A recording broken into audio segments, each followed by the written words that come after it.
ඉතින් කොහොමද ඔයාලට? Today I am out for a little shopping trip. හරි අපි ගිහිල්ලා බලමු. මුලින්ම මම ගියේ කේක් ෂොප් එකට. මට කේක් එකක් ගන්න ඕන කරලා තිබුණා. ඉතින් මම ආසාවෙන් හිටපු දෙයක් තමයි මෙන්න මේ ෆ්ලවර්ස් ටිකක් ගන්න. ඉතින් මම ඒකත් ගත්තා. ඊළඟට මම ගියේ ස්ටේෂනරිස් ටිකක් මට ගන්න ඕන කරලා තිබුණා. Really nice pen, pencil, notebooks and many cute things.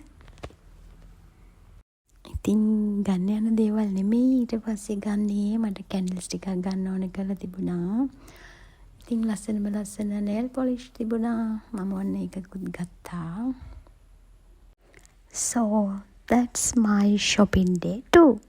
Hope you guys enjoy it. ඉතින් මගේ channel එක subscribe කරන්න. ආයෙම දවසක හමු වෙමු. සතුටින් ඉන්න.